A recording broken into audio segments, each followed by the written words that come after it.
বেটি না তাই কি কবিতা হইতি ডাক্তার ছালে গেছে ভাই কবিতা লিখি দে বলবো বলবো তাহলে তোমরা এখন শোনেন বুদ্ধি শুদ্ধি একটু কম পাগল বানা তাই সবাই আমার ভালোবাসি ডাকে আবু ভাই আব্বা আমার বেড হবে তাই খুঁজ দিছে এক মাই বুদ্ধি আমার বাড়ি গেছে কাঁচা বাদাম খাই আসলে কেন তাহলে তুই কি করতি আমারই কি নাই তোর মতন হাবা গুবা ছেলি পাবা দায় আমি বলে হুজুর মানুষ তবে খটকালিও করি জানা শুনো মাই আমার আছে ভরি ভরি পকেটে আমার বাদাম রে ভাই তুই তো ডিসকুন নে এ ভাই প্লিজ আর তুই আমার একটা মেয়ে দেখি দে শোন ওই মুখি যারা ময়দা মাকে লিপস্টিক দেয় ঠোঁটে এই স্টাইলি রে এসব মেয়ে দেখ মিনি জন্মটে তুই হলি হাগল পাগল বুদ্ধিতে খুব কাঁচা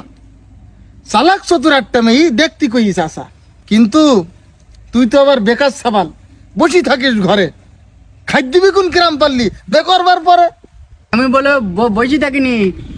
বেকার কতি কেন চালাই তো আমি পারি বলো মোটরওয়ালা ভ্যান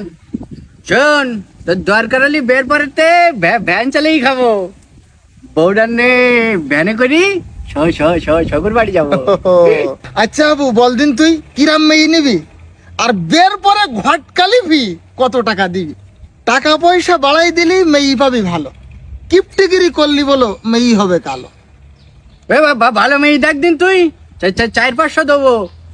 ওই কোরআন শরীফ পড়তে পারে এরম মেয়ে নেবো 5 ওয়াক্ত নামাজ পড়ে পর্দা করি চলে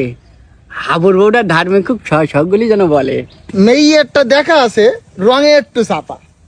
বয়স বেশি তাই তো সবাই ডাকে বড় আপা তবে সেই মেয়েটার বাপ কইছে মেয়েটা যে নেবে আলমারি খাট ড্রেসিং টেবিল আরন ফাই বসাতে দেবে বয়স ছেলে মেয়ে আমি নেবো না তো ভাই তোর যে কলাম আমি একটা ভালো মেয়ে চাই তুই আমার কেন তুই দেখালি তুই যৌতুকি রইল সামনে তো সব দিন তুই তোর গুলি মারি তোর তুই আমার যৌতুকি লোভ দিকা দিতে